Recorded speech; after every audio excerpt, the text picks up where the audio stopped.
Allah yıkılan abi.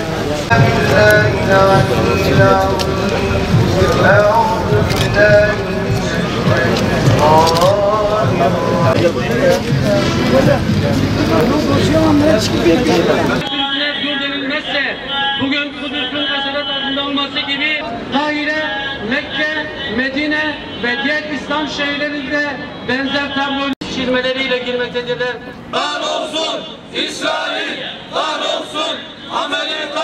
Gene sahibi olan Yüce Rabbimize hamdü senalar, rehberimiz Hz. Muhammed Mustafa'ya salatu selam olsun ve yine selam onun ehl-i beytine, ashabına, salihlere, şehitlere, sıddıklara ve yüreği Kudüs aşkıyla çarpan tüm Müslümanlara olsun. Kudüs eksenimizdir. Kudüs ve Mescid-i Aksa Allah Celle Celaluhu'nun mukaddes kıldığı mekan, Müslümanların ilk kıblesi, 3. Harem-i Şerif ve Kutlu Nebi'nin miraç noktasıdır. Kudüs, Müslümanların, ümmetin vahdet ve birliğinin sembolüdür. Ümmet onunla izzet kazanır ve onsuz da esareti yaşar. Kudüs düştüğünde ümmet düşer.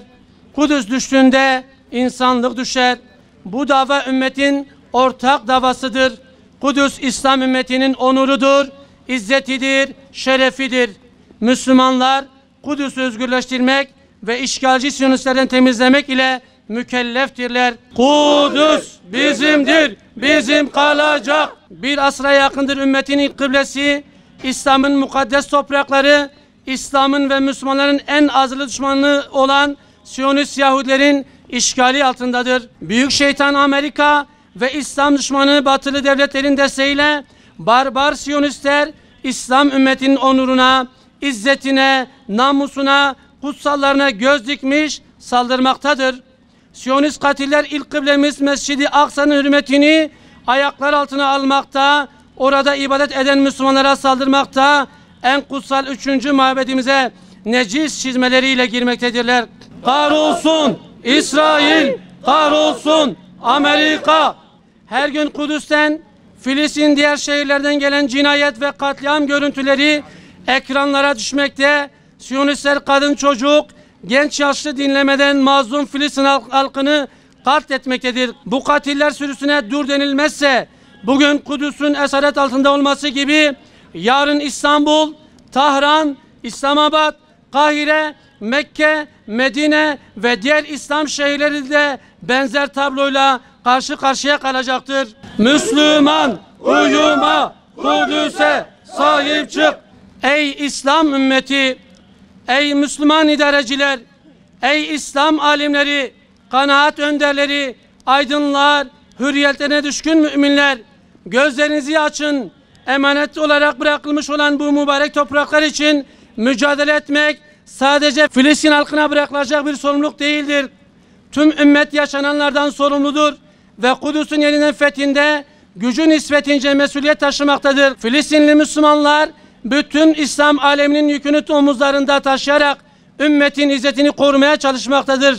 Bakınız İslam kahramanların neler yaptıklarına, intifada Siyonist işgalcilerin de kalbine dayandı.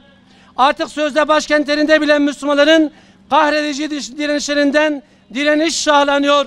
Batı Şeria işgal altındaki 1948 toprakları ve bütün Filistin birer Gazze olma yolunda. Yeni bir intifadanın ayak sesleri Siyonist işgalcilere kabuslar yaşatıyor. Siyonist işgalcilerin yıkılışı yakındır. Bu Allah'ın ve onun Resulünün müjdesidir. Siyonistin korkusu, Muhammed'in ordusu. Bugün bizler de bu davaya sahip çıkmaz ve Kudüs'ün özgürlüğü için üzerimize düşen vazifeleri yerine getirmezsek hepimiz vebal altında kalırız. Zalimlerin esareti altında zillet içerisinde debelenir ve ebedi alemde de hesabını veremeyiz. Müslümanların ortak davası olan Kudüs'ü ümmetin vahdetine vesile kılmak, ihtilaf ve suni ayrılıkları bu dava için bir tarafa bırakmak ve Siyonist İsrail'e karşı yek vücut olarak gerekmektedir. Ümmetin Kudüs ümmeti özgürleştirecek. Bilindiği gibi bugün Dünya Kudüs Günü.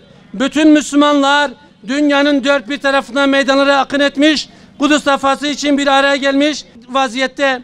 Bugün günlerden Kudüs ümmet evlatlarının elleri Kudüs için duada, yükselen haykırışlar Kudüs için, gün Kudüs için feryat etme, fedakarlık yapma, Kudüs davasını omuzlama, Kudüs için feda olma günüdür. Ümmetin özgürlük ve izzeti Kudüs'ün özgürlük ve izzetine bağlıdır çünkü. Gelin hangi millet, parti, tarikat, cemaat ve hareket olursak olalım, vahdet ve uhuvvet içerisinde Allah'a dayanarak Kudüs'ün düşmanlarına karşı mücadele edelim. Kudüs'ü özgürleştirerek ümmete özgürlük, bağımsızlık ve izzet yolunu açalım. Bu vesileyle tüm Müslümanların Kudüs gününü tebrik ediyor.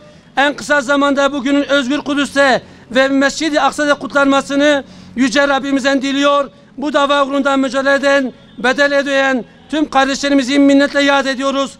Rabbimiz bizleri de bu yüce dava uğrunda mücadele eden şerefli kullarından eylesin. Amin. Peygamber Sevdaları Vakfı.